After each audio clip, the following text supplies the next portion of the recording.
Hi friends, welcome to Garam Masala, the magic spices of cooking.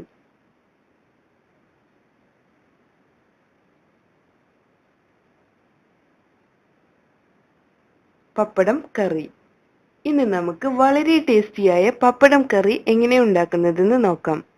ഇതിനു വേണ്ട ചേരുവകൾ: പപ്പടം 10 എണ്ണം, സവാള 1 കപ്പ്, ഇഞ്ചി പേസ്റ്റ് 1 ടീസ്പൂൺ, വെളുത്തുള്ളി പേസ്റ്റ് 1 ടീസ്പൂൺ, പച്ചമുളക് 4-5 എണ്ണം, തക്കാളി 1 എണ്ണം, വിനാഗിരി 1 ടീസ്പൂൺ, വെളിച്ചെണ്ണ ഫ്രൈ ചെയ്തെടുക്കാൻ വേണ്ടത്: തേങ്ങാപ്പാൽ, ഒന്നാം പാൽ 1/2 കപ്പ്, രണ്ടാം പാൽ 1 കപ്പ്, ഉപ്പ്,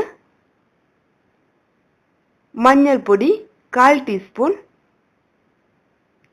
മുളക് പൊടി 2 ടീസ്പൂൺ, കുരുമുളക് പൊടി 1/2 ടീസ്പൂൺ, മല്ലിപ്പൊടി 1 ടീസ്പൂൺ, ജീരകം പൊടിച്ചെടുത്തത് 1/2 ടീസ്പൂൺ. വറവിനു വേണ്ട ചേരുവകൾ: വെളിച്ചെണ്ണ 2 ടേബിൾ സ്പൂൺ, കടുക് 1 ടീസ്പൂൺ, വറ്റൽമുളക്, കറിവേപ്പില.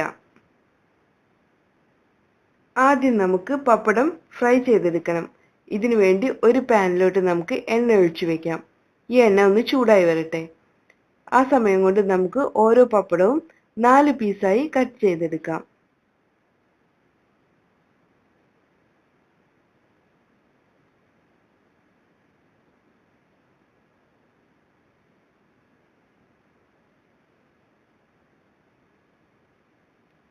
ഇനി ഓരോ പീസും ഫ്രൈ ചെയ്തെടുക്കാം.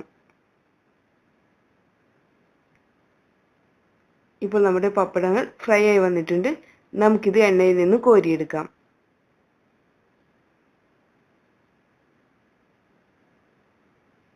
ഇതുപോലെ എല്ലാ പപ്പടവും ഫ്രൈ ചെയ്തെടുക്കണം.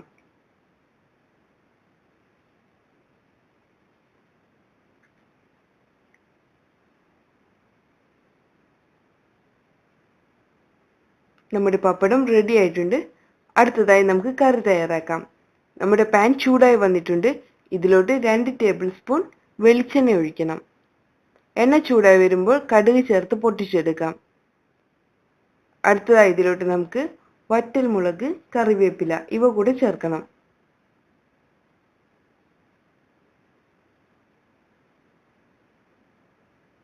ഇനി ഇതിലോട്ട് നമുക്ക് ഇഞ്ചി, വെളുത്തുള്ളി, പച്ചമുളക് ഇവ ചേർത്ത് ഒന്ന് റോസ്റ്റ് ചെയ്തെടുക്കാം. ഇനി ഇതിലോട്ട് നമുക്ക് സവാള ചേർക്കാം. ആവശ്യത്തിന് ഉപ്പ് കൂടെ ചേർത്ത് നമുക്കിതൊന്ന് റോസ്റ്റ് ചെയ്തെടുക്കണം.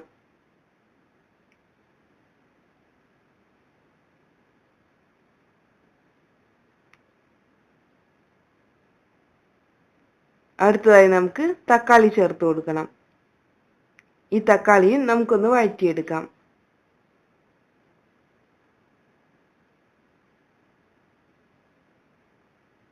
ഇനി ഇതിലോട്ട് നമുക്ക് പൗഡറുകൾ ചേർത്ത് കൊടുക്കാം. അതായത് കുരുമുളക് പൊടി, മുളക് പൊടി, മല്ലിപ്പൊടി, മഞ്ഞൾപ്പൊടി ഇവ ചേർത്ത് നമുക്കിത് നന്നായി ഒന്ന് ഇളക്കി കൊടുക്കാം.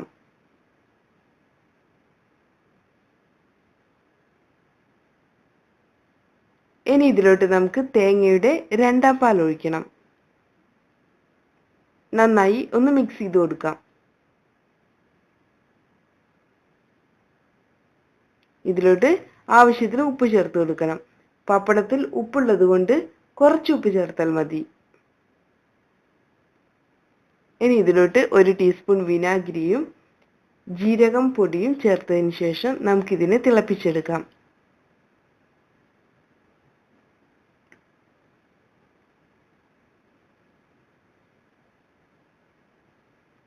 ഇപ്പോൾ നമ്മുടെ കറി തിളച്ച് വന്നിട്ടുണ്ട്. ഇതിലോട്ട് നമുക്ക് ഒന്നാം പാൽ ചേർത്ത് കൊടുക്കാം. നന്നായി ഒന്ന് മിക്സ് ചെയ്തെടുക്കണം. തിളച്ച് വരുമ്പോൾ നമുക്ക് ഫ്ലെയിം ഓഫ് ചെയ്യാം. ഒന്നാം പാൽ ചേർത്തതിന് ശേഷം ഒരുപാട് തിളക്കരുത്.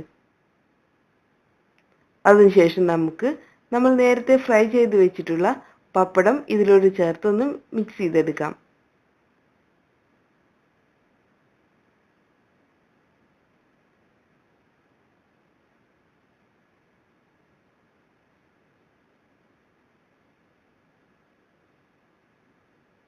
അങ്ങനെ നമ്മുടെ ടേസ്റ്റി പപ്പടം കറി തയ്യാറായിട്ടുണ്ട്.